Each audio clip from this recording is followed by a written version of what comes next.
మహాకనికరం గల దేవా, మీ అపారమైన ప్రేమకు వెళ్ళలేని స్తుతులు స్తోత్రాలు తండ్రి. మీ ప్రేమను బట్టి మరొకసారి నీ నామాన్ని స్మరించుకునే గొప్ప భాగ్యాన్ని కలిగించినందుకు వందనాలు, కృతజ్ఞత. అయా నీకు వందనాలు, పరిశుద్ధురా నీకు వందనాలు, పరం తండ్రి నీకు వందనాలు, స్తోత్రాలు. నీ పిల్లలుగా పాటలు పాడి నీ నామాన్ని మహిమపరిచాం తండ్రి. మరి శ్రేష్టమైన తండ్రి భాగంలోకి మేము వెళుతుండగా మీ అమూల్యమైన మాటలు తండ్రి నాయన మమ్మల్ని మరుగు చేసి మీ పరిశుద్ధ ఆత్మ ద్వారా మా అందరితో మాట్లాడతారని నమ్మచ్చు.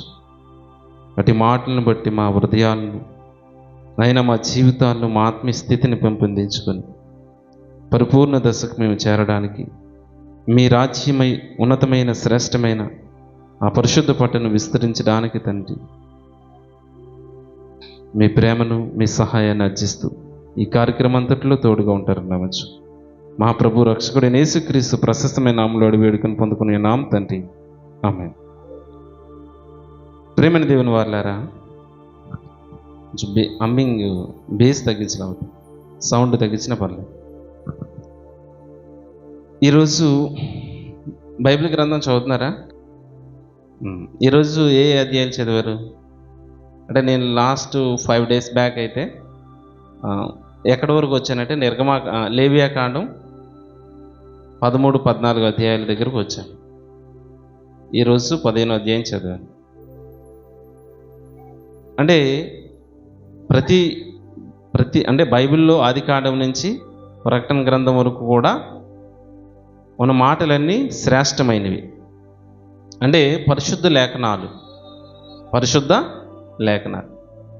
అయితే పాత నిబంధన గ్రంథంలో అంటే ఒక మాట ఉంటుంది, అనాది కాలం నుంచి శాశ్వత కాలం వరకు అని ఉంటుంది. ప్రేమ దేవుని వారలారా, అనాది కాలము నుంచి శాశ్వత కాలం వరకు అంటే దేవుడు ప్రారంభం నుంచి చివరి వరకు కూడా దేవుడు తన సంకల్పాన్ని తన పిల్లల ద్వారా నెరవేర్చాలనుకున్నాడు. ఆ నిత్య రాజ్యంలో మనం అందరం ఉండాలని, ఆ పరిశుద్ధ పట్టణంలో మనం ఉండాలని దేవుడు ఆదాము నుంచి మరి బైబిల్ గ్రంథాన్ని ముగిస్తూ యోహాను కాలం వరకు కూడా అనేక మంది ప్రవక్తలను, అనేక మంది భక్తులను నిలబెట్టుకుని తన పిల్లల కొరకు తన సంకల్పాన్ని వారి ద్వారా నెరవేర్చారు. అయితే ఈరోజు గత వారం మనం ఏం చెప్పుకున్నాం? గత వారం విన్నారు కదా, కొద్దిమంది ఆబ్సెంట్ అయినా కొంతమంది విన్నారు కదా. ఏం చెప్పుకున్నాం? పోయిన వారం చెప్పుకున్న పాఠం ఏంటి?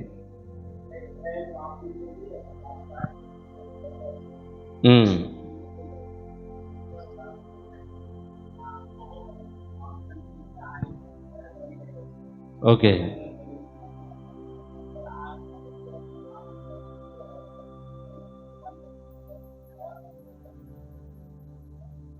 అయితే బాగానే, అంటే మ్యాక్సిమం గుర్తుంది. అయితే ప్రాముఖ్యంగా ఒక అధ్యాయాన్ని కోట్ చేసి మనం చెప్పుకున్నాం. ఏ అధ్యాయం అంటే లేవియాకాండము 4వ అధ్యాయాన్ని మనం కోట్ చేసి అక్కడ వారు ప్రాముఖ్యమైనగా ఏం చెప్తాడంటే దేవుడు ఇస్రాయిల్లో మోషే ధర్మశాస్త్రాన్ని ఇస్తూ, అంటే ఇస్రాయిల్లో ఎవరైనా సరే, ఇశ్రాయేలు ప్రజలందరూ ఏ ఆజ్ఞ విషయం అయినా వారు మీరినప్పుడు వారు ఏం చేయాలంటే పాప ప్రాయశ్చిత్తం చేయాలి. అంటే దాని కొరకు ఏం చేయాలంటే వారు బలులు అర్పించాలి. So concept okay. అయితే ఇప్పుడు ఈరోజు ఆరాధనలో మనం పాల్గొంటున్నామంటే ఆరాధన యొక్క ప్రాముఖ్యముగా అసలు ఎందుకు మనం ఆరాధనలో పాల్గొంటున్నాము, అసలు ఆదివారం ఎందుకు మనం కూడుకోవాలి, ఈ విషయాల గురించి మనకి అవగాహన ఉండాలి. అల్టిమేట్గా యేసుక్రీస్తు ప్రభుల వారు ఆయన మన కొరకు శ్రమపడిన శ్రమను, ఆయన బలియాగాన్ని, ఆయన త్యాగము, ఆయన ప్రేమ, ఇవన్నీ కూడా మనకి జ్ఞాపకం ఎప్పుడు ఉండాలి. అయితే ఈరోజు పాపానికి రక్తం అవసరం ఎందుకు? పాపానికి రక్తం ఎందుకు అవసరమా? బైబిల్ గ్రంథం ప్రకారంగా కొన్ని ఆలోచించేద్దాం. దాంతోపాటు 13, 14 అధ్యాయాలు కూడా వివరించుకుంటాం. అంటే లేవియా కాండం 13, 14 అధ్యాయాలు. అలాగే మనకి ఈరోజు టైటిల్ ఏంటంటే పాపానికి రక్తం అవసరమా? పాపానికి రక్తం అవసరమా పాపానికి? ఎలా? అసలు పాపం అనేది ఎలా నిర్ధారించబడుతుంది? మొదట పాపం అనేది ఎలా నిర్ధారించబడుతుంది? బైబిల్ గ్రంథంలో మనం ఒకసారి ఆలోచించేద్దాం. ఆదికాండము 2వ అధ్యాయము, ఆదికాండము 2వ అధ్యాయము 17వ వచనం నుంచి. అయితే మంచి చెడు తెలివినిచ్చు వృక్ష ఫలములను తినకూడదు, నీవు వాటిని తినదినమున నిశ్చయముగా చచ్చుదువని నరునికి ఆజ్ఞాపించును. అంటే ఆజ్ఞ ఇచ్చాడు. ఏమిచ్చారండి దేవుడు? ఆజ్ఞ ఇస్తున్నట్టుగా. అంటే ఆదామవ్వలని చేశారా లేదా? ఎక్కడ చూస్తాం మనం? నరులను నిర్మించి, 1వ అధ్యాయం 26వ వచనంలో నరులను నిర్మించి వారికి ఈ సమస్త సృష్టిని ఇస్తున్నట్టుగా ఇస్తూ దేవుడు వారికి ఒక కండిషన్ ఇచ్చాడండి. ఏమిటంటే, ఇదిగో నేను మంచి చెడు తెలివినిచ్చు వృక్ష ఫలాలను, ఆ చెట్లను నేను నిర్మిస్తున్నాను. అంటే ఇది నా కట్టడ, ఇది నా నిబంధన. సో ఈ నిబంధన మీరేం చేయకూడదు? మీరకూడదు. అలా మీరిన ఎడల ఏమవుతుందంటే, నువ్వు తినుదినముగా నిశ్చయముగా చచ్చెదు. అంటే ఆజ్ఞ అతిక్రమిస్తే నువ్వు మరణిస్తావు. అంటే ఆజ్ఞ వలన ఏమొస్తుందంటే పాపం వస్తుంది. ఆజ్ఞ మీరడం వల్ల ఏమొస్తుందంటే పాపం వస్తుంది. ఆజ్ఞ మీరడం వల్ల ఏమొస్తుంది? పాపం వస్తుంది. ఎలా తెలుస్తుంది మనకంటే, చూడండి ఒకసారి రోమాపత్రిక 6వ అధ్యాయము, రోమిల్ రాసిన పత్రిక అపోస్తలుడైన పౌలు గారు 6వ అధ్యాయము 23వ వచనం ఒకసారి చూసినట్లయితే, యాలయనగా పాపము వలన వచ్చు జీతము మరణం. పాపము వలన వచ్చు జీతము అంటే, దేవుడు ఆదామును సృజించినప్పుడు ఇదిగో ఈ ప్రాంతం అంతా పరిశుద్ధమైనది, ఈ పరిశుద్ధమైన ప్రాంతంలో నువ్వు నివసించవచ్చు. అయితే ఇక్కడ ఉండాలంటే ఒక కండిషన్ ఉంది. నా ఆజ్ఞను నువ్వు పాటించాలి. ఆజ్ఞ పాటించినప్పుడు మాత్రమే నువ్వు పరిశుద్ధుడిగా జీవిస్తావు. ఒకవేళ ఆజ్ఞను మీరితే ఏమవుతుందంటే, ఏదోను వనం నుంచి నువ్వు బయటికి గెంటి వేయబడతావు. ఎందుకంటే నువ్వు అపరిశుద్ధుడుగా మారుతావు. నువ్వు మరలా పరిశుద్ధత పొందుకొని మరలా నూతనంగా జన్మిస్తే నేను హక్కును చేర్చుకుంటానని దేవుడు అంటే చెప్పగానే చెబుతున్నాడు. మొదట ఏంటంటే, ఆజ్ఞ అతిక్రమించడం వలన పాపం వస్తుంది. ఆదామవ్వలు కూడా ఆజ్ఞ అతిక్రమించి వారు పాపం చేసినట్టుగా మనం చూస్తాం. ఇప్పుడు ఈ పాపం వల్ల వచ్చే జీతం ఏంటి? మరణం. అయితే మరి చేసిన ప్రతి ఒక్కరు చనిపోతారంటే, ప్రియమైన దేవుని పిల్లలారా, చనిపోరు. ఎందుకు చనిపోరు అని అంటే, వారు పాపములోనే ఉండి పాపములోనే మరణిస్తే చనిపోతారు.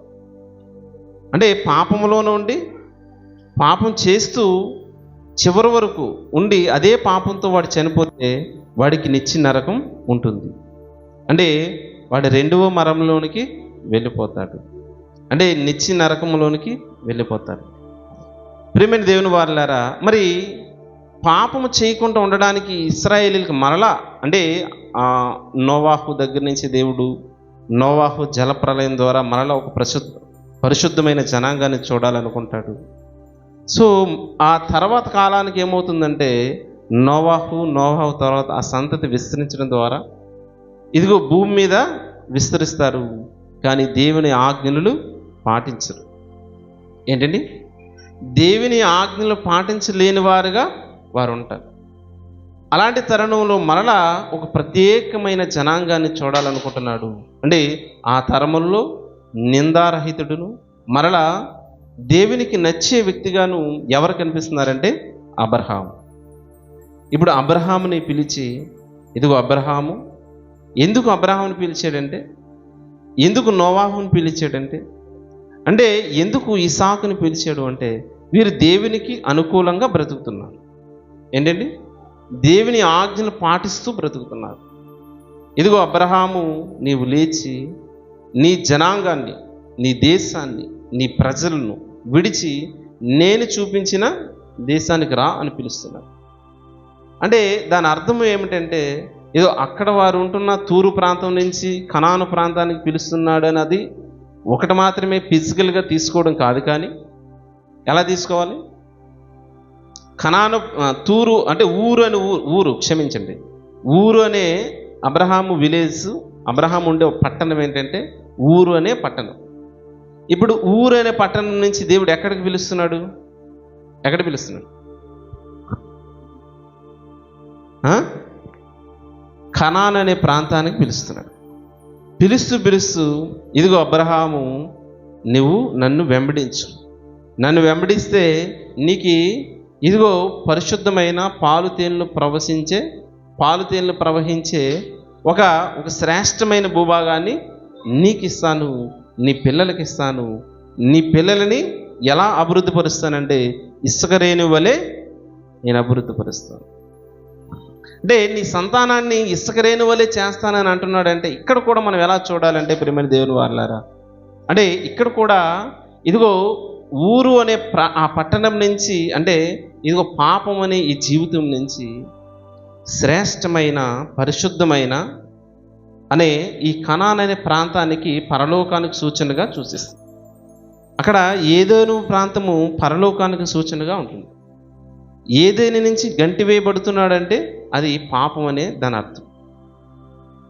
అలాగే ఊరనే ప్రాంతం నుంచి అబ్రహాముని దేవుడు పిలుస్తూ ఆ పట్టణం నుంచి పరిశుద్ధ పట్టణాన్ని ఇస్తానంటున్నాడు. అంటే ఇక్కడ ఈ భూభాగాన్ని చూడండి ఎలా చెప్తున్నాడు, శ్రేష్టమైనది, ఎక్కువగా విస్తారమైన పంట పండుతుంది.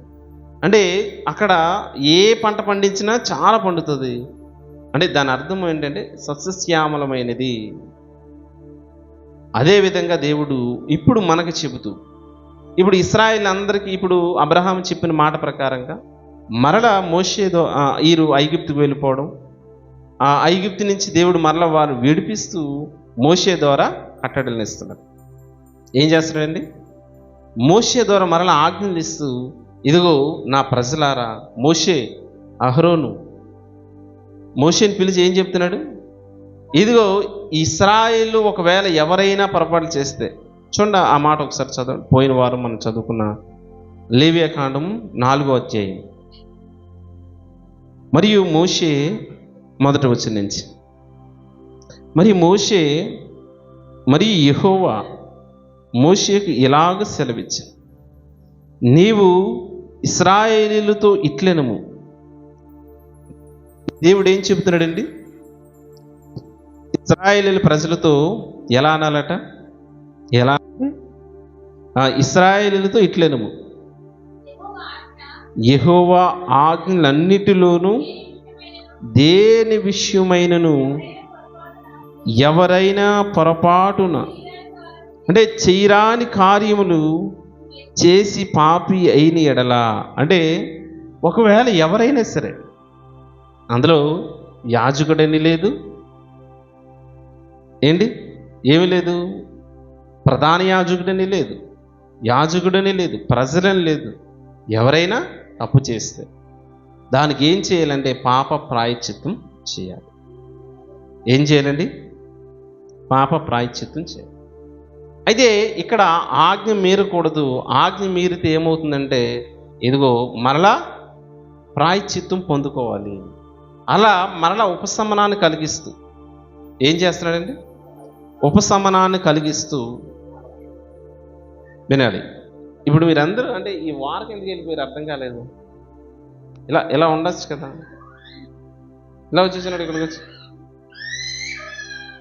ఆ గోడకి జారపడాలా? దాస్యలో వచ్చి ఇక్కడికి వచ్చి అంటే మిమ్మల్ని చూడాలంటే ఇలా చూడాలనిపిస్తుంది, ఇలా చూసుకోవచ్చు. ఇప్పుడు ఎక్కడికి వచ్చి ఆ కెమెరా దగ్గర ఓకే, వాడిని వదిలేసేయండి. ఆడిని అలా ఆడుకోనివ్వండి. ఆడిని టచ్ చేస్తే మనం ఉన్న ఈ వాకింగ్ కూడా డిస్టర్బ్ అవుతుంది. ఓకేనా? అయితే మనం కరెక్ట్గా ఒక లేట్గా స్టార్ట్ చేసుకున్నాం కనుక ఒక అరగంటలో అంటే 10:30 కల్లా వాక్యాన్ని ముగించుకుందాం. ఓకే. అయితే ఇప్పుడు ఆదాము తప్పు చేసినప్పుడు, ఆజ్ఞ అతిక్రమించినప్పుడు ఏంటి వెంటనే చనిపోయాడంటే, వెంటనే అయిపోయింది బ్యాటరీలు, వెంటనే చనిపోలేదు, వెంటనే పోలేదు.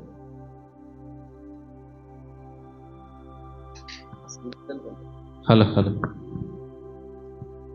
మరి వెంటనే చనిపోలేదు, కానీ దేవుడు ప్రాయశ్చిత్తముగా వారిని క్షమిస్తున్నట్టుగా మనం చూస్తాం. ఎలా క్షమిస్తున్నాడంటే ప్రియమైన వారా, వారు ఏదైనా వనము నుంచి దేవుడు ఏం చేశాడు, బట్టలు తొడిగించి బయటికి పంపించాడు. వారు బయటకు వచ్చి ఏం చేస్తున్నారంటే మరలా దేవుణ్ణి ఆరాధిస్తున్నారు, దేవుణ్ణి స్తుతిస్తున్నారు. మనకి ఎలా అర్థమవుతుందంటే, ఇదిగో వారు మరలా కయ్యేను హేబేలు దేవునికి అర్పణలు తెస్తున్నారు. సో వారి తర్వాత వచ్చే వారి సంతతిలో చాలామంది భక్తులు ఉన్నారు. అందులో ఎవరు? హానోక్ అని, ఏనూష్ అని, అలాగే నోవాహు, ఈ చాలామంది భక్తులే కదా, వీరంతా ఉన్నారు. అయితే ఈరోజు మన పాఠం ఏంటంటే, ఆజ్ఞ అతిక్రమిస్తే పాపం చేస్తాము, ఆజ్ఞ అతిక్రమించడం వల్ల పాపం వస్తుంది. ఇప్పుడు పాప ప్రాయశ్చిత్తం కొరకు సులువుగా చెప్పొచ్చు. ఏంటి? రక్తము అవసరం. దేన్ని బట్టి చెప్పొచ్చండి? ధర్మశాస్త్రాన్ని బట్టి సులువుగా చెప్పచ్చు. ఎబ్రిల్ రాసిన పత్రిక 9వ అధ్యాయము, అంటే పాపానికి రక్తము అవసరమా అనే పాఠం మనం పెట్టుకున్నాం కనుక, ఇప్పుడు ఇశ్రాయేలీయులకి ఈ 4, 5, 6 అధ్యాయాల నుంచి, అంటే 4వ అధ్యాయం నుంచి ప్రారంభమవుతుంది, లేవియా కాండం నుంచి. అంటే అంతకుముందు అంటే మందిరం యొక్క నిర్మాణం గురించి, అంటే ఈ శరీరాన్ని మనం ఎలా పరిశుద్ధపరచుకోవాలి, మందిర నిర్మాణం గురించి చెబుతూ, అంటే సాక్షిపు గుడారం అండి, ప్రత్యక్షపు గుడారం, దాని గురించి దేవుడు నిర్గమాకాండంతో క్లోజ్ అయిపోతుంది. ఈ లేవియా కాండానికి వచ్చేసరికి ఏంటంటే, ఇదిగో దహన బలని, సమాధాన బలని, పాప పరిహారార్థ బలని, ఇలా ఈ బలులన్నిటి గురించి దేవుడు వివరిస్తూ ఉంటాడు. అసలు బలులు ఎందుకు ఇవ్వాలని అంటే, ఇదిగో ఇశ్రాయేల్ ప్రజల్లో ఎవరైనా ఆజ్ఞ అతిక్రమిస్తే, ఇప్పుడు ఏం చేయాలంటే వారు పాప ప్రాయశ్చిత్తం పొందుకోవాలి. వారు ఏం చేయాలి? ఇదిగో ఇమ్మీడియట్గా వాడు ఏదైతే పొరపాటు చేశాడో ఆ పొరపాటుని ఉద్దేశించి దేవాలయానికి వెళ్ళి, యాజకుడి దగ్గరికి వెళ్ళి, ఇప్పుడు దేవుడు నిర్దేశించిన సూచన ప్రకారంగా, అంటే మేక అయితే మేక, గొర్రె అయితే గొర్రె, వారు పేదవారైతే కోడి కానీ పావురాలు కానీ తీసుకువెళ్ళి బలి అర్పించి వారు ప్రాయశ్చిత్తం పొందుకోవాలి. వెంటనే జరగాలి, ఆలస్యం జరగకూడదు. అయితే మరి ఈ విషయం మనం ఎలా చెప్పగలమంటే, వీళ్ళు ఇచ్చే ఆజ్ఞలన్నింటిని బట్టి, ఇది ఒక కోడే మేక రక్తం ఇలా ప్రోక్షించడం, అభిషేకించడం ఏంటి, మనం ఆ ధర్మశాస్త్రం అంతా చూడవచ్చు. దాన్ని సులువుగా ఏం చెప్తున్నాడంటే, ఎబ్రిల్ రాసిన పత్రిక 9వ అధ్యాయం 22వ వచనంలో, మరియు ధర్మశాస్త్ర ప్రకారము సమస్త వస్తువులను రక్తము చేత శుద్ధి చేయబడిననియు, రక్తము చిందింపకుండా పాప క్షమాపణ కలగదనియు. అంటే ఇక్కడ 22వ వచనంలో సమస్త వస్తువులను, అలాగే అసలు రక్తం చిందింపకుండా పాప క్షమాపణ కలగదని సులువుగా చెప్పచ్చు. ఎలా చెప్పొచ్చండి? ఈజీగా చెప్పచ్చు. అంటే మనకి ఎలా అర్థమవుతుందంటే, ఇదిగో లేవియా కాండం 4వ అధ్యాయం నుంచి మనం చదువుకుంటూ వెళ్తూ ఉంటే 4, 5, 6, 7, 8 అన్ని, తర్వాత 11, 10 అధ్యాయాలు వచ్చేసరికి ఏంటంటే కుష్ఠరోగం గురించి, అంటే ఈ 13, 14 అధ్యాయాలు ఏంటంటే కుష్ఠరోగం. అంటే ఇక్కడ తప్పు చేసినప్పుడు ఒకలా ఉంటుంది, తర్వాత రోగం వస్తే ఒకలా ఉంటుంది. ఏదైనా సరే పాపాన్ని ప్రాయశ్చిత్తం చేసుకోవాలి. దాన్ని అపవిత్రతో పోలుస్తున్నాడు. చాలా కేటగిరీస్ ఉంటాయండి. అంటే పాపము అంటే ఏంటంటే ఆజ్ఞ అతిక్రమించడం. అంటే ఒక దొంగతనం చేస్తేనే పాపం కాదు, లేదంటే వ్యభిచారం చేస్తేనే పాపం ఒకటే కాదు, అంటే ఒక్కటే కాదు. అంటే దేవుడిచ్చే ఆజ్ఞలు దేనిని మీరినా అది పాపమే. అంటే స్త్రీ స్రావం గురించి చెప్తాడు, పురుష స్రావం గురించి చెప్తాడు, అలా రోగాల గురించి చెప్తాడు దేవుడు. అంటే ఇలా రకరకాలుగా అవన్నీ ఎందుకు చెప్తున్నాడంటే అవన్నీ శరీర సంబంధించినవి.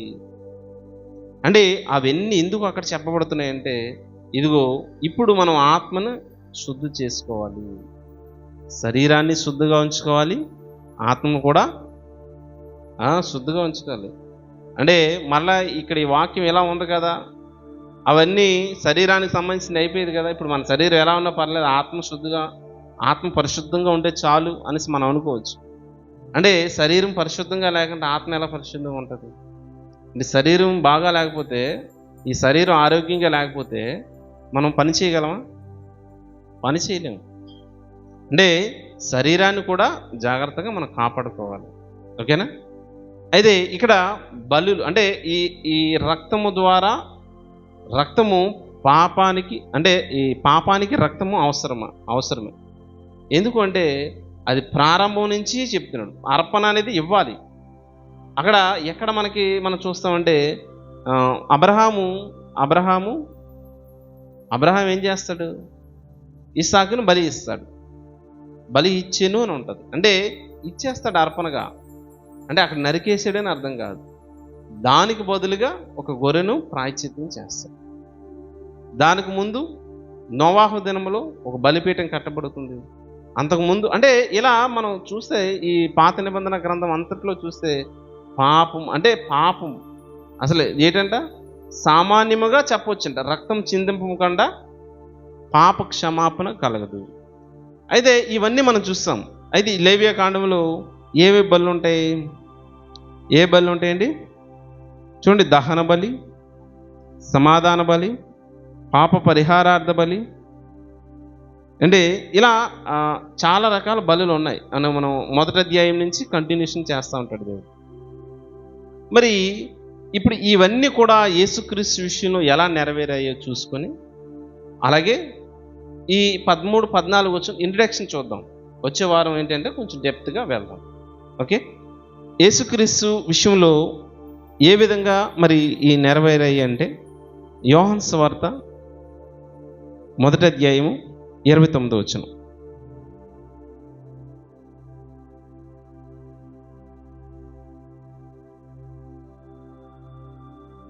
యోహాను సువార్త మొదటి అధ్యాయము 29వ వచనం. మరియు మరనాడు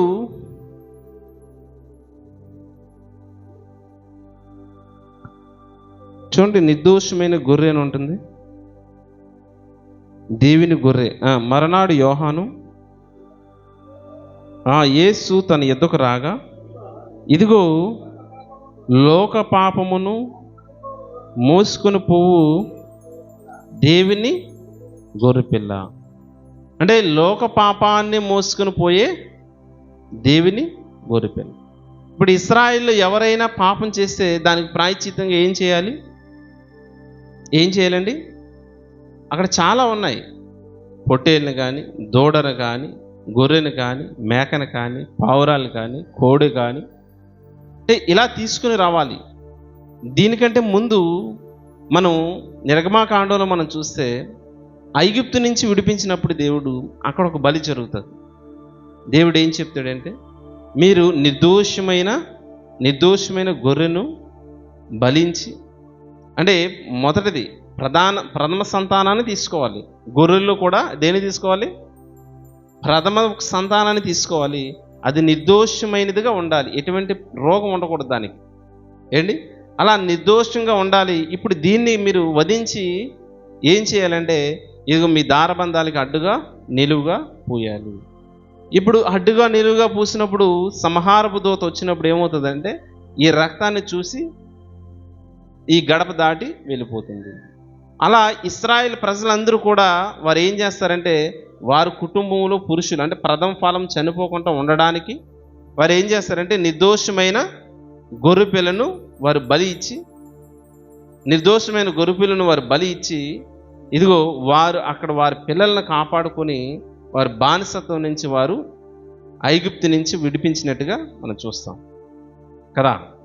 అక్కడ నిర్దోషమైన గొర్రెపిల్ల అంటే అక్కడ నిర్దోషమైన గొర్రెపిల్ల దేనికి సూచన అంటే ఇదిగో మనం చూస్తున్నాము. ఇదిగో మరునాడు యేసు తన ఎద్దుకు రాగా ఇదిగో లోక పాపమును మోసుకొని పోవు దేవుని గొర్రెపిల్ల అంటే దేవుని గొర్రెపిల్ల. ఇప్పుడు యేసుక్రీస్తు ప్రభులు వారు పరిశుద్ధుడు ఏంటండి? నిర్దోషమైన వ్యక్తేనా? ఆయన పాపుల్లో చేరక ప్రత్యేకముగా ఉన్నాడు.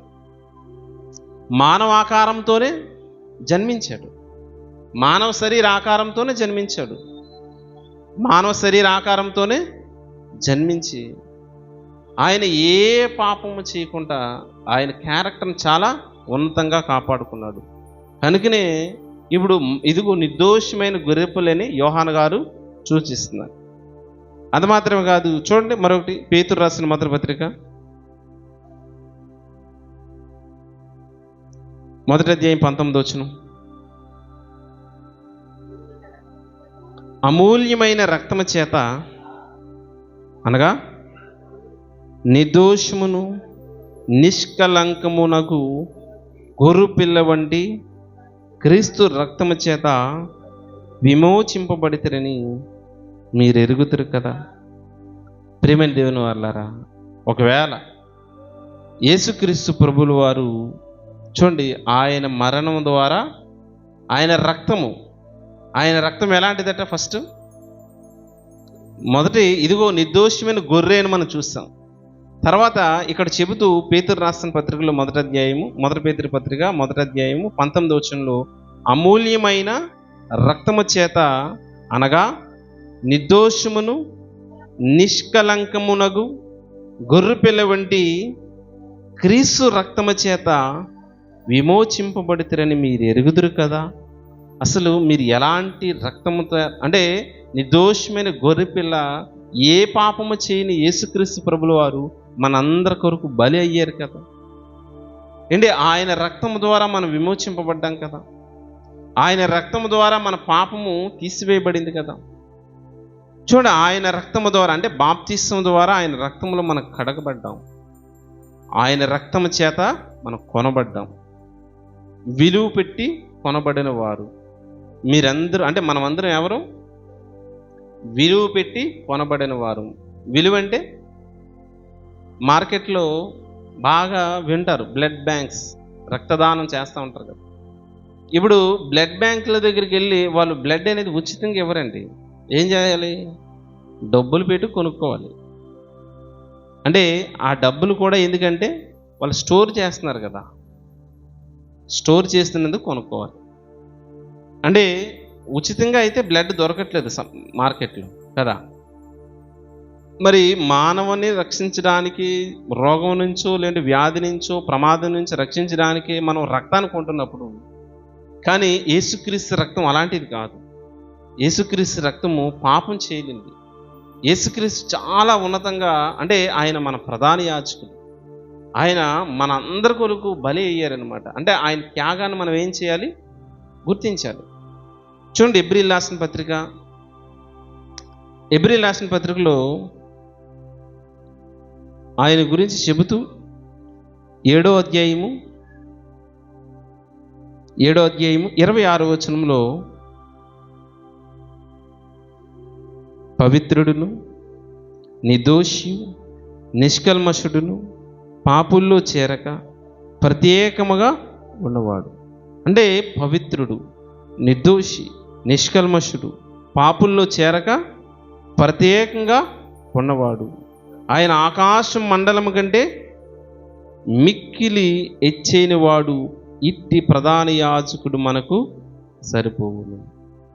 అంటే ఆయన శ్రేష్టత గురించి, ఆయన గొప్పతనం గురించి, ఆయన ఔన్నత్యం గురించి ఏంటి గ్రంథకర్త రాస్తూ చెబుతున్నారు. అంటే ఈ మాటలు మనం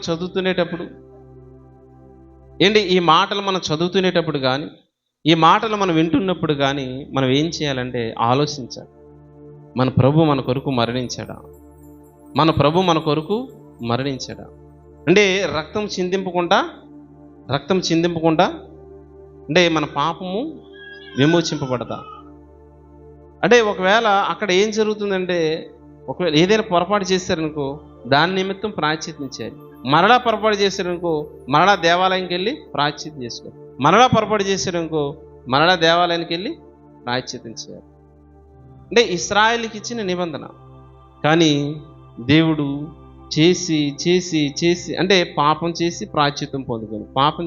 ఇప్పుడు ఉదాహరణకి ఏంటంటే ఈరోజు ఆదివారం, ఈరోజు ఏ రోజు? బాప్తీసం తీసుకున్న వారు ఎంతమంది ఉన్నారు? చేతులు ఎత్తాల. ఓకే, అంటే బాప్తీసం తీసుకుని మనం ఇక్కడ ఒక 6 కనిపిస్తాం. ఓకే, మరి బాప్తీసం తీసుకున్న వారందరికీ కూడా ఈరోజు ఏం జరుగుతుందంటే ఆరాధనలో ఆయన రక్తములో పాప ప్రాయశ్చిత్తం జరుగుతుంది. ఏం జరుగుతుంది? పాప ప్రాయశ్చిత్తం జరుగుతుంది. ఇప్పుడు మరి తప్పు చేసి చేసి ఇప్పుడు ఈ వారం అంతా ఇప్పుడు ఈరోజు మన పరిశుద్ధులుగా దేవుడు మనల్ని ఏం చేస్తాడు? తీర్చిదిద్దుతాడు. ఎప్పుడు మనం మన పాపంలో ఒప్పుకొని అంటే ఈ కొరింథీ పత్రికలో కానీ యోహాను సువార్తలో కానీ మనం చదువుతున్నప్పుడు మత్తయి సువార్తలు కానీ ఇది నా రక్తము వలనైనా క్రొత్త నిబంధన. మరి ఇది ఎప్పుడు ప్రాయశ్చిత్తం పొందుతుందంటే కొరింథీ పత్రికలో మొదటి కొరింథీ పత్రిక 11వ అధ్యాయంలో మనం చదువుతాం కదా. అక్కడ ఇప్పుడు మనల్ని పరిశీలన చేసుకొని మన ఆత్మ పరిశీలన చేసుకొని ఈ వారం రోజులు తండ్రి నేను పరిశుద్ధుడిగా ఉన్నాను, లేదంటే ప్రభా నేను నా సహోదరుడి విషయంలో నేను తప్పుదించేస్తాను అనేసి మనం ఏం చేయాలి? ఆయన సన్నిధిలో మోకరించి హృదయంతో ఏం చేయాలండి? హృదయంతో మనం ఏం చేయాలి? మనము ప్రాయశ్చిత్తం పొందుకోవాలి, క్షమించమని అడగాలి. అలా అడిగినప్పుడు దేవుడు మనల్ని ఏం చేస్తాడంటే క్షమిస్తాడు. ప్రేమైన దేవుని వాళ్ళారా, ఇదిగో అదే అమ్మాయిని బయట తీసుకెళ్ళిపోరా, కాసేపు బయట తీసుకెళ్ళి ఆడించు.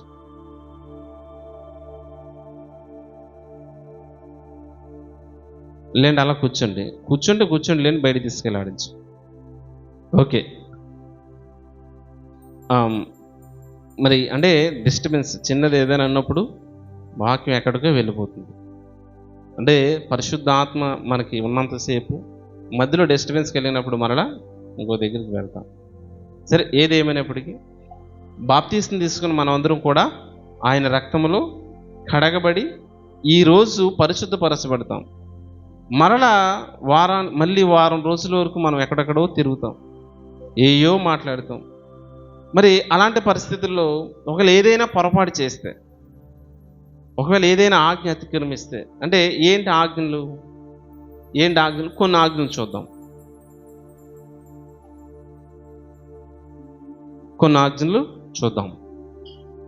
కొలస్సీయులకు రాసిన పత్రిక 3వ అధ్యాయము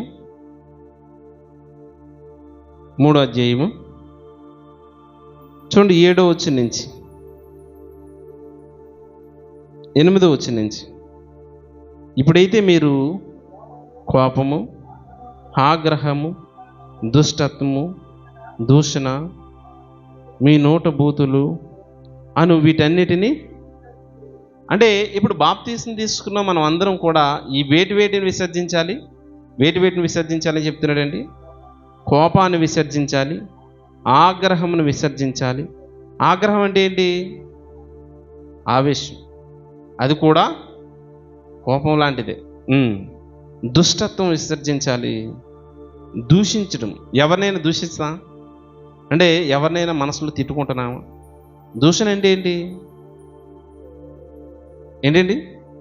అంటే దుష్టత్వము, దూషణ, మీ నోటు బూతులు వీటన్నిటినీ విసర్జించాలి. వీటన్నిటిని ఏం చేయాలి? అయిపోయిందంటే అయిపోలేదు. ఇంకోటి, ఒకరితో ఒకడు అబద్ధం ఆడకూడదు. అంటే ఇప్పుడు ఇది ప్రాచీన స్వభావానికి సంబంధించినది. ప్రియమైన దేవుని వారలారా, అంటే ఇప్పుడు బాప్తీసం తీసుకున్న మనము ఇందులో ఈ ఇచ్చిన ఆజ్ఞలో దేని విషయమైనా మనం మీరితే వెంటనే మనం ఏం చేయాలంటే, వెంటనే మనం ఏం చేయాలి? యేసుక్రీస్తు ప్రభువుల వారి యొక్క రక్తములో మనం ఏం చేయాలి? కడగబడాలి. ఆత్మ ఫలాల గురించి గలతీ పత్రికలో ఉంటుంది కదా, అవి కూడా దేవుడిచ్చిన ఆజ్ఞలే. అంటే ఇలా ఆజ్ఞలు చాలా ఉన్నాయి. తల్లిదండ్రులు ప్రేమించాలని, ఏంటి, నిన్ను వలె నీ పొరుగు వారిని ప్రేమించాలని, అంటే దీన మనసు కలిగి ఉండాలని, ఇవన్నీ ఆజ్ఞలే.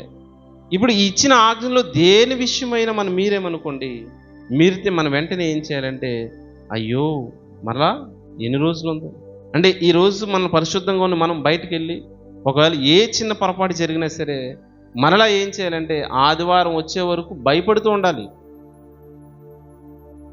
ఒకవేళ అలాంటి నిర్లక్ష్యం చేసామనుకో, ఒకవేళ భయపడలేదనుకో, ఏం జరుగుతుందో తెలుసా?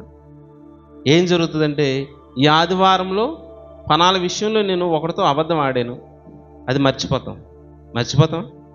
మళ్ళీ ఆదివారం వచ్చినప్పుడు ఆ విషయంలో, అంటే ఇప్పుడు ఇశ్రాయేలు ప్రజలు వారు ఏ పాపం చేస్తే, ఒకవేళ వ్యభిచారం చేశారనుకో, వ్యభిచారం చేస్తే దాని కొరకు వారు ఏం చేయాలి?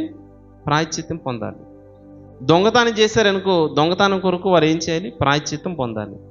ఒకవేళ ఎవడైనా తన సహోదరుడిని నరహత్య చేశాడనుకో, నరహత్య చేస్తే నరహత్యని వాడు దాని కొరకు ఏం చేయాలి? ప్రాయశ్చిత్తం పొందాలి. అర్థమవుతుందా సార్?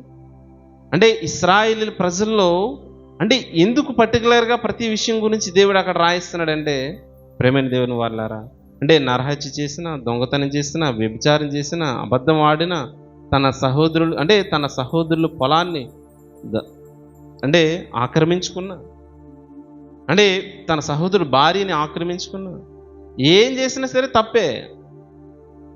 అంటే దేవుడిచ్చిన ఆజ్ఞలు అవన్నీ కూడా. అంటే ఈ ఆజ్ఞలు దేని విషయం వాళ్ళు మీరైనా సరే అంటే ఒక్కసారి కాదు, ఒక్కసారి ఓవరాల్గా అర్పించేది ఏంటి, వారు పెంతెకొస్తు పండగ దినాన్ని ఆచరించాలి. అంటే సంవత్సరానికి ఒకసారి వాళ్ళు ఏం చేయాలంటే పులిన రొట్టె పండగలను ఆచరించాలి. ఏం చేయాలి? 7 దినాలు ఏం చేయాలి? పులిన రొట్టెల పండగను వారు ఆచరించాలి. ఏంటండి? అయితే ఇదంతా మనకి సబ్జెక్టులో లేనిది, అది ఆల్రెడీ గతంలో మనం మాట్లాడుకున్నాం. అయితే ఇక్కడ ఏ ఆజ్ఞ విషయంలో ఒకవేళ మనం మీరిన పొరపాటు చేసిన, తప్పు చేసిన, ఈ వెంటనే ఏం చేయాలంటే మనం ప్రాయశ్చిత్తాన్ని పొందుకోవాలి. యేసుక్రీస్తు రక్తంలో మనం కడగబడాలి. అంటే రక్తము ఎందుకు అవసరం అంటే, ఇదిగో మన పాపాన్ని తీసివేయడానికి. మరి పెద్ద నేరాలు చేసినట్టుగా మనం అనుకోం. ఇప్పుడు యాక్చువల్గా మన అలవాటు అయిపోతుంది. అలవాటు అయిపోయినప్పుడు అబద్ధం ఆడేమనుకో, పెద్దగా లెక్కలు తీసుకో. లేదంటే ఎవరినైనా మోసం చేసామనుకో, పెద్దగా లెక్కలు తీసుకో. సహోదరు గొడవ పడ్డారనుకో, పెద్దగా లెక్కలు తీసుకో. కానీ తీసుకోకపోతే దేవుడు ఏం చేస్తాడంటే, ఇదిగో మొదట, అంటే తెలుసు ఇది అందరికీ, మత్తయి సువార్తలో యేసుక్రీస్తు ప్రభువుల వారు చెప్పిన ఆజ్ఞలో తెలుసు ఏంటి, అసలు నువ్వు అర్పణ అర్పించడానికంటే ముందు నీ సహోదరుడితో నీవు వచ్చి సమాధాన పడి వచ్చి అర్పించాలి. ఒకవేళ సహోదరుడితో సమాధాన పడకపోతే ఏంటంటే నువ్వు నరహత్య చేసిన వాడితో సమానం. నరహత్య చేస్తే ఏంటి? తప్పు చేసినవాడు, ఆజ్ఞ అతిక్రమించినట్టు. ఆజ్ఞ అతిక్రమిస్తే ఏంటి? పాపం వల్ల వచ్చే జీతం ఏంటి? మరణం. సో అంటే ఇప్పుడు అల్టిమేట్గా మరలా ఏంటంటే యేసుక్రీస్తు రక్తంలో మనం అందరం కూడా కడగబడాలి. కనుక అంటే ఒక్కసారి మనం ఈరోజు మనం ఏమనుకోవాలంటే, ఈరోజు అన్ని విషయాలు ఒకసారి జ్ఞాపం చేసుకొని, ప్రభా ఇంకా నేను ఏ విషయంలోనైనా మర్చిపోయినామో ప్రభా, నాకు జ్ఞాపం చేయ ప్రభా, క్షమించు ప్రభా, ఇంకెన్నటికీ నేను తప్పు చేయను ప్రభా, నేను ఏ పాపం చేయను ప్రభా, నేను నీ సన్నిధిలో నేను పరిశుద్ధంగా ఉంటాను ప్రభా. ఇదిగో నీ రాజ్యము కంటే ఏది ఎక్కువ కాదు ప్రభా, అసలు నీకంటే ఏది ఎక్కువ కాదు ప్రభా. ఈ భూమి మీద నీకంటే ఎక్కువగా నన్ను ప్రేమించేవారు ఎవరు లేరు ప్రభా.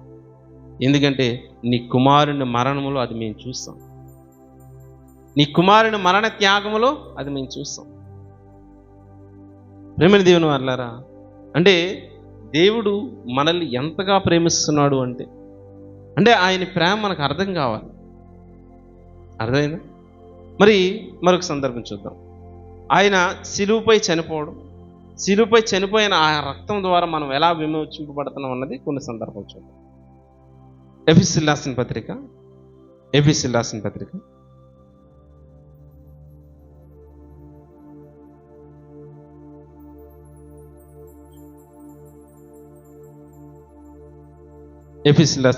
మొదటి అధ్యాయం 7వ వచనం.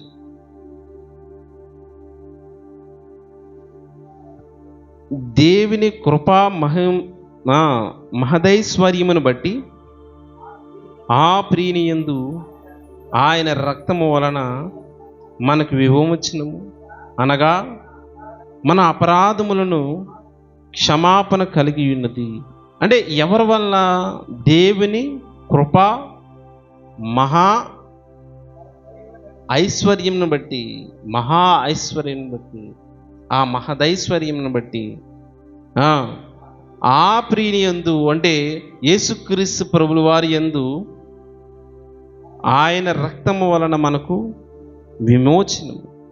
అంటే మొట్టమొదటిగా మనకి పాపము నుంచి దేవుడు అంటే యేసుక్రీస్తు ప్రభుల వారి ద్వారా పాపము నుంచి ఏం చేస్తున్నాడు? దేవుడు విమోచిస్తున్నాడు. అనగా మన అపరాధములు మన అపరాధములకు క్షమాపణ కలిగి ఉన్నది. అంటే మనం చేసే అపరాధములను అంటే మనం చేసే ఆజ్ఞను మీరుతున్నాం కదా, ఆ మీరే ఆజ్ఞలను బట్టి మనం చేస్తే పాపం వస్తుంది. ఆ పాపాన్ని నుంచి దేవుడు మనల్ని ఏం చేస్తున్నాడంటే యేసుక్రీస్తు రక్తం ద్వారా విమోచిస్తున్నాడు. రోమాపత్రిక 5వ అధ్యాయము 9వ వచనం. కాబట్టి ఆయన రక్తం ఇప్పుడు నీతిమంతులుగా తీర్చబడి మరి నిశ్చయముగా ఆయన ద్వారా ఉగ్రత నుండి రక్షింపబడుదురు. ప్రియమైన దేవుని వారలారా, అపోస్తలుడైన పౌలు గారు ఈ రోమా సంఘానికి రాసేటప్పుడు ఆ సంఘంలో ఉన్న పరిస్థితులను బట్టి చెబుతున్నాడు. ఇదిగో మీరందరూ కూడా దేవుని యందు విశ్వసించిన వారు కదా, మీరందరూ కూడా మారు మనసు పొందారు కదా, మీరందరూ కూడా దేవుని రాజ్యంలోని చేర్చబడిన వారు కదా. ఏంటి అక్కడ పాత విషయాలను కోడ్ చేస్తూ చాలా విషయాలు ఉంటాయి. అంటే ఓల్డ్ టెస్ట్మెంట్లో చాలా విషయాలు కోడ్ చేస్తారు. ఇదిగో ఆయన రక్తము వలన మీరు ఎలా మార్చబడ్డారట? ఆయన రక్తము వలన మీరు నీతిమంతులుగా తీర్చబడ్డారు. చూడండి, కాబట్టి ఆయన రక్తం ఇప్పుడు మనలను నీతిమంతులుగా తీర్చబడి మరింత నిశ్చయముగా ఆయన ద్వారా ఉగ్రత నుండి రక్షింపబడదుము. అంటే ఇదిగో ఈరోజు ఈ దినము ఈ ఆదివారము మనం ఏం చేయబడుతున్నామండి? ఏం చేయబడుతున్నాం? ఇదిగో మన ప్రభు అయిన యేసుక్రీస్తు ప్రభుల వారి రక్తము ద్వారా మనము నీతిమంతులుగా తీర్చబడతాం. అంటే మన యొక్క స్థితిగతుల గురించి తెలియాలి, ఆరాధన గురించి తెలియాలి. అంటే ఆదివారం ఆరాధన ఎందుకు వస్తుందో కూడా మనకు తెలియాలండి. తెలియాలా లేదా? తెలియాలి.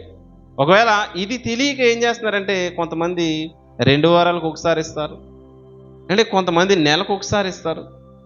నెలకు ఒకసారి ఇస్తే ఉదాహరణకు మనం నెల రోజులకు ఒకసారి రొట్టె ద్రాక్షరసం ఇచ్చారనుకుందాం. మరి నెల రోజులకి రొట్టె ద్రాక్షరసం ఇస్తే ఒకవేళ అక్కడ అంటే ఎవరు ఆ నెలలో ఒకవేళ ఎవరైనా ఆబ్సెంట్ అయ్యారనుకో, అంటే ఆరాధనకు రాకుండా ఒకరు ఆబ్సెంట్ అయ్యారు, ఇప్పుడు వాడు మరలా రొట్టె ద్రాక్షరసం అంటే పాప ప్రాయశ్చిత్తం చేసుకోవాలంటే ఎన్ని రోజులు? ఇంకొక నెల రోజులు వెయిట్ చేయాలి. అప్పుడు 60 రోజులు వెయిట్ చేయాలి. ఏమైపోతుంది? ఎన్ని జరగవచ్చు, ఎన్ని మిస్టేక్ జరగవచ్చు. ఫోన్ సైలెంట్లో పెట్టండి. ఎన్ని మిస్టేక్ జరుగుతాయి అంటే భయం లేదనమాట. ఒకవేళ ఏంటంట అసలు ఇక్కడ అదే చెప్తున్నాడు ఈ రోమపత్రిక 5వ అధ్యాయం 9వ వచనం. కాబట్టి ఇప్పుడు ఆయన రక్తము వల్ల మనం నీతిమంతులుగా తీర్చబడి మరింత నిశ్చయముగా ఆయన ఆయన ద్వారా ఉగ్రత నుండి మనం రక్షింపబడతాము. అంటే ఒకవేళ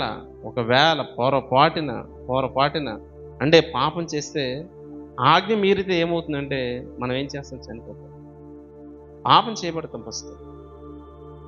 కానీ దేవుడు మనల్ని కాపాడుతున్నాడంటే ఇంకనూ కాపాడుతున్నాడంటే దాని అర్థం ఏంటంటే ఇగో నా కుమారులు యేసుక్రీస్తు ప్రభుల వారు మన కొరకు ఆయన కుడిపార్శ్వ నుండి విజ్ఞాపన చేస్తున్నాడు. ప్రభువా క్షమించు క్షమించు క్షమించు. ఎక్కడ మనం చూస్తాం? పేతురు రాసిన 2వ పత్రిక 2వ పత్రిక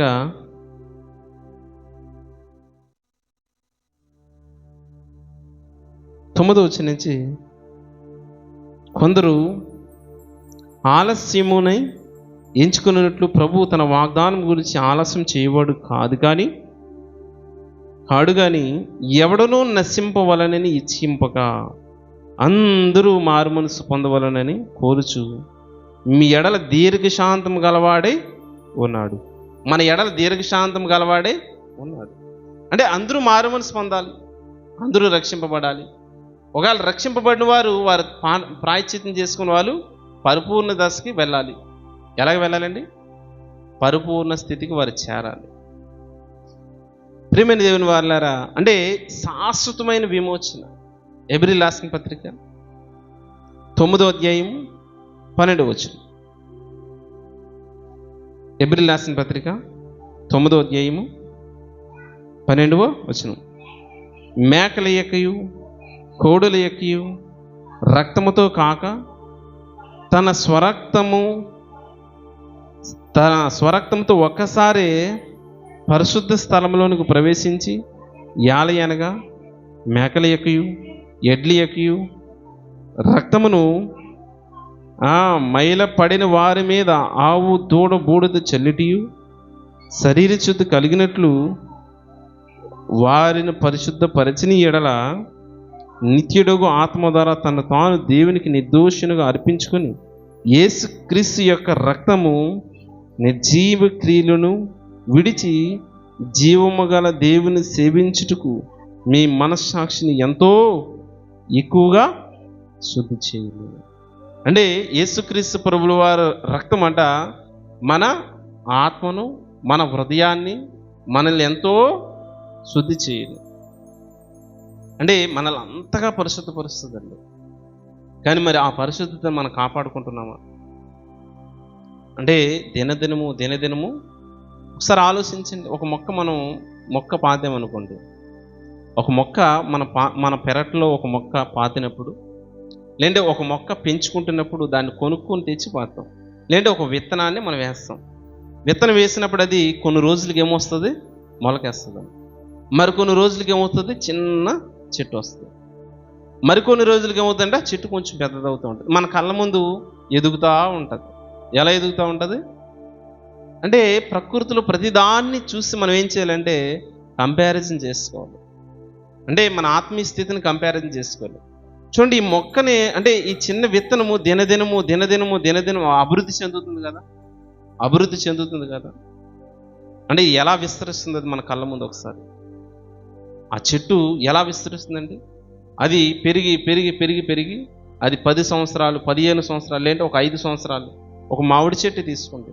మొదటి సంవత్సరం, 2వ సంవత్సరం, 3వ సంవత్సరం, 4వ సంవత్సరం ఆ చెట్టు ఒక పెద్ద వృక్షం అయ్యి ఏమవుతుందంటే అది అనేక ఫలాలను ఇస్తుంది ఇవ్వట్లేదు. సరే, అలా ఫలాలు ఇస్తుండేటప్పుడు ఆ ఫలాలు తీసుకొని మనం ఏం చేస్తున్నాం? పొందుకుంటున్నాం, తింటున్నాం, అనుభవిస్తున్నాం. మరి అలాంటిది ప్రియమైన దేవుని వారలారా, మరి దేవుడు మరింత శ్రేష్టమైన పరిస్థితుల్లో మనకి ఇస్తున్నాడు కదా. ఆయన రక్తం ద్వారా మనల్ని విమోచిస్తున్నాడు కదా. ఆయన త్యాగం ద్వారా మనల్ని కాపాడుతున్నాడు కదా. అంటే దినదినం మనం ఏం చేయాలి? మన యొక్క పరిశుద్ధతను కాపాడుకోవాలి. ఇదిగో పరిపూర్ణ స్థితికి వచ్చి మనం కూడా ఏం చేయాలి? ఫలాలను ఇవ్వాలా లేదా? ఫలించాలి. ఫలించడం అంటే ఏంటి? ఇదిగో మనం ఏం చేయాలంటే ఈ మాటలు మన హృదయాల్లో భద్రపరచుకోవాలి. ఈ మాటలు ప్రకారంగా బ్రతకాలి. ఏం చేయాలండి? బ్రతకాలి. ఒకవేళ నేను బ్రతకట్లేదు అనుకోండి, నా సహోదరులుగా ఎవరికి తెలుస్తుంది? ఇప్పుడు నేను ఏదైనా పొరపాటు చేస్తాను అనుకోండి, ఎవడో పక్కన ఎక్కడో దూర ప్రాంతంలో ఉన్న వారు తెలీదు. ఒకవేళ యూట్యూబ్లో అయితే ఎక్కడెక్కడో చూస్తారు, నేను ఎలా ఉంటున్నానో జీవిస్తానో తెలుస్తుందా? నా ప్రవర్తన తెలియదు. కానీ నా ప్రవర్తన సరి చేసుకోవడానికి ఫస్ట్ నేను నా ఆత్మ, నాలో ఉన్న పరిశుద్ధ ఆత్మ నాకు ఎప్పుడు కూడా హెచ్చరిస్తూ ఉంటుంది. దాని ద్వారా నేను ఏం చేయాలి? మారు మనసు పొందాలి. ఒకవేళ అలాంటి దాన్ని కూడా మనం మీరినప్పుడు ఏంటంటే మన సహోదరులు ఏం చేయాలంటే, తమ్ముడు, అన్న, ఇది వాక్య ప్రకారంగా కరెక్ట్ కాదు, అంటే మనం ఎలా ప్రవర్తించరాదు, మనం ఎలా మాట్లాడరాదు, మనం ఎలా ఉండరాదు, క్రైస్తవులకి ఇది మనకు తగదు అనేసి మనం ఏం చేయాలంటే చెప్పాలి. సహోదరుని ప్రేమించేవారైతే ఖచ్చితంగా నేను చెప్పాలండి. ఎందుకంటే దేవుడు నిన్ను వలె నీ పొరుగువారిని ప్రేమించమంటున్నాడు. అంటే నువ్వు ఒక్కడో పరిశుద్ధంగా ఉంటే సరిపోద్దా? కాదు కదా. నా సహోదరుడు కూడా పరిశుద్ధంగా ఉండాలి, మనం అందరము పరిశుద్ధులుగా ఉండాలి. మనతో పాటు మన కుటుంబం రక్షింపబడాలి, మన సంఘము రక్షింపబడాలి, మన గ్రామం రక్షింపబడాలి, నా కాంటాక్ట్ లిస్ట్లో ఉన్న నా సహోదరులందరూ మ్యాక్సిమం రక్షింపబడాలి. అంటే నాకు సంబంధం ఉన్న వారందరూ కూడా నేను పొందుకుంటున్న ఈ పరిశుద్ధమైన ఆ పరిశుద్ధమైన రాజ్యాన్ని, పరిశుద్ధమైన పట్టణాన్ని, ఆ పరలోక పట్టణాన్ని ఏం చేయాలి? పొందుకోవాలి. దాన్ని నిస్వార్థం. యేసుక్రీస్తు ప్రభుల వారు తనకు ఎలాంటి స్థితిలో ఉన్నాడు ఆయన? ప్రభువా, లోకం పుట్టకముందు నాకు ఎట్టి మహిమ అయితే నీ దగ్గర ఉన్నదో దాన్ని నాకు ఇచ్చే అంటున్నారా? అంటే ఆయన ఎక్కడ ఉన్నారు అప్పుడు? ఆ మహాపట్టణంలోను, ఆ పరిశుద్ధ పట్టణంలోను, ఆ పరలోక రాజ్యంలోను తండ్రితో నిత్యము యుగయుగాలు జీవిస్తున్నాడు, అంతే కదా. కానీ నేను ఒక్కడనే కాదు, నాతో పాటు నా సహోదరులందరూ రక్షింపబడాలి. నేను ఒక్కడనే కాదు, నాతో పాటు నా సహోదరులందరూ రక్షింపబడాలి. కనుక వారి కోసం నేను ఏం చేస్తానంటే, ఇదిగో ఇక్కడ నేను ఉండలేను, నా సహోదరులు రక్షిస్తాననేసి పరలోకాన్ని విడిచి ఎక్కడికి వచ్చారండి? పరలోకాన్ని విడిచి ఈ భూమి మీదకి వచ్చారు.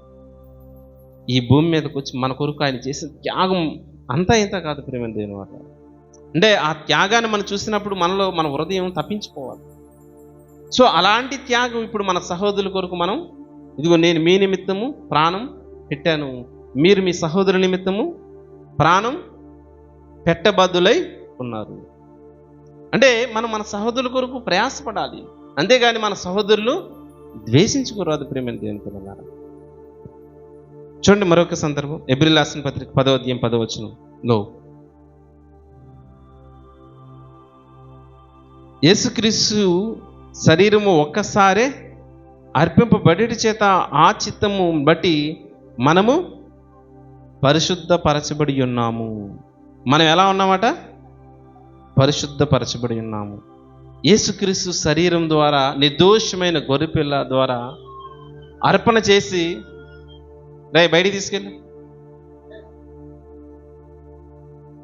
యేసుక్రీస్తు యొక్క శరీరం ఒక్కసారి అర్పింపబడేటి చేత ఆ చిత్తమును బట్టి మనము పరిశుద్ధపరచబడి ఉన్నాము.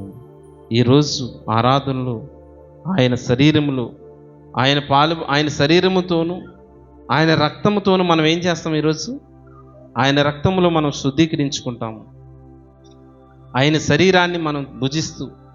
అంటే మనం ఏం చేయాలంటే ఆయన్ని జ్ఞాపకం చేసుకోవాలి కదా. కనుక ప్రియమైన దేవుని పిల్లలారా, మరి బ్రీఫ్ ఇంట్రడక్షన్గా అంటే ఈ నిర్గమాకాండము, లేవియాకాండము, ఈ పాత నిబంధన గ్రంథం అంతా చదువుతూ ఉంటే అంటే పరిశుద్ధ పట్టణమైన శాశ్వతమైన రాజ్యం గురించే చెప్పబడుతూ ఉంటారు. ఏంటండి అంటే శ్రేష్టమైన భూభాగాన్ని కనాను దేశంగా పోలుస్తున్నాడు, శ్రేష్టమైన భూభాగాన్ని ఏదోను వనంతో పోలుస్తున్నాడు. అంటే శ్రేష్టమైన భూభాగాన్ని ఇశ్రాయేలుకి ఇచ్చే ఇశ్రాయేల్ జనాంగంతో పోలుస్తున్నాడు. అంటే పరిశుద్ధ పట్టణం అంటే అక్కడ పరిశుద్ధులుగా ఉంటే, ఆ భూభాగంలో ఉంటే వారికి నిత్యరాజ్యం ఉంటుంది అని అర్థం.